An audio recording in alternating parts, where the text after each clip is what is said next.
Tell me when will you be mine? Tell me cuando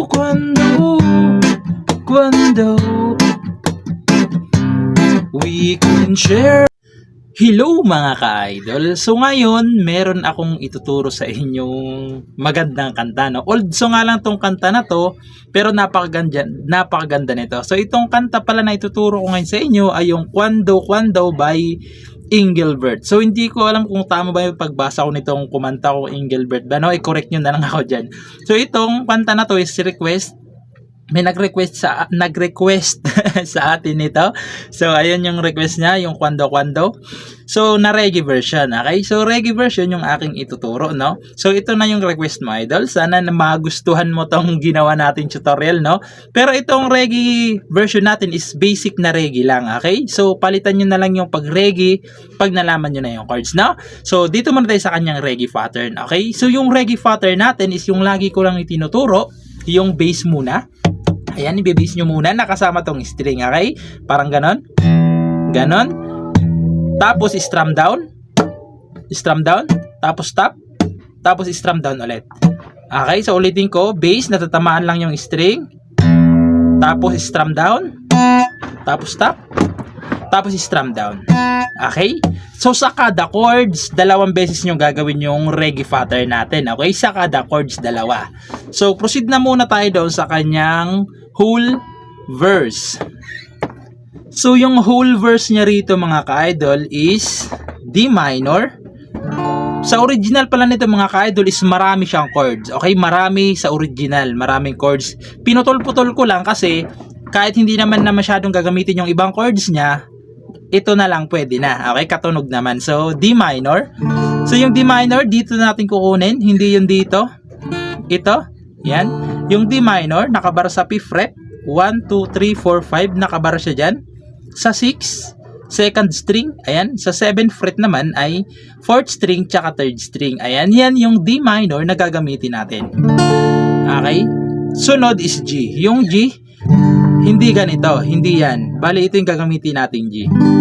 Sa 3rd fret, nakabar. Sa 4th fret naman ay 3rd string.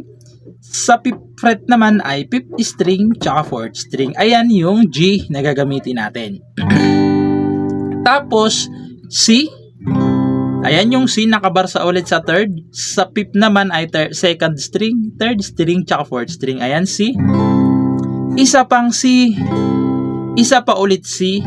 Bali, tinatlo ko yung C para hindi kayo malito sa reggae pattern natin. Kasi kung iisahin ko lang yan, mas malilito kayo, no? Kaya tinatlo ko na lang. Ayan, tatlong C. Tapos babalik lang kayo ng D minor. Tapos G ulit. Tapos dalawang C. Okay? Yung mga chords na yan, 2 times nyo gagawin. Okay? 2 beses. So, sasampulan ko para mas maintindihan nyo. So, ganito naman siya kapag sinampulan. Ay, yung intro niya pala mga ka-idol, isang pirasong C lang. Isang strum down lang na C. Parang ganito siya. Ganon, okay? So, sasampulan ko para mas maintindihan nyo. So, ganito siya. Kasama na yung intro. Tell me when will you be mine? Tell me cuando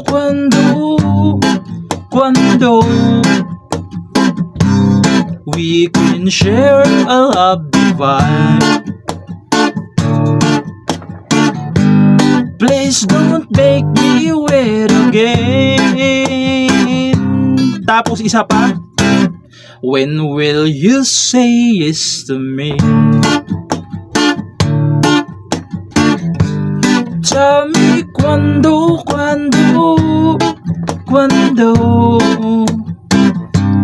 you mean happiness to me.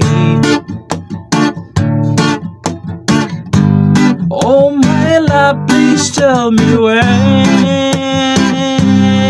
Tapos chorus. Every moment today. Every day. So, doon yun sa chorus, no?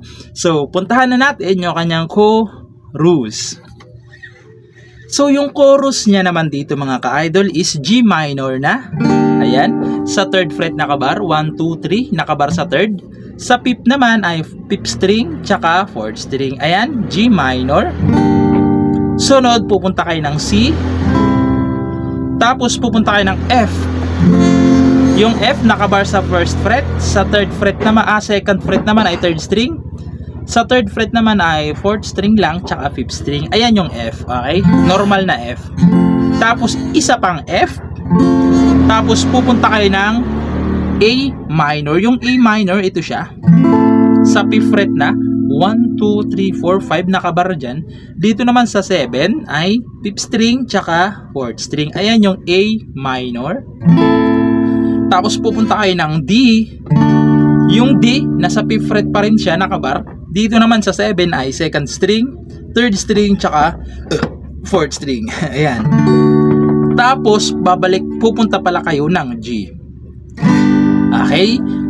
So sasampulan ko yung chorus para mas maintindihan nyo. Pagkatapos ng chorus, babalik lang ulit kayo sa verse 2, okay? So sasampulan ko yung chorus para hindi kayo para mas maintindihan nyo wala. So ganito naman siya. Every moment today, every day seems a lifetime.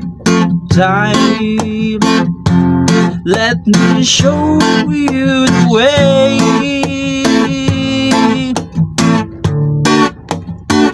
Beyond fate. Tell me when will you be mine? Babalik na naman ulit kayo dun sa verse, okay? So hindi ko na alam yung second verse nun, maikli lang naman yung paulit-ulit lang naman yung kanyang verse, chorus ulit. So hanggang matapos na yun lang yung chords niya, no? So ito na yung request mga idol, pasensya ka na kung medyo hindi maganda yung pag natin neta na. So sana nagustuhan, no? And ayun lang, bye bye.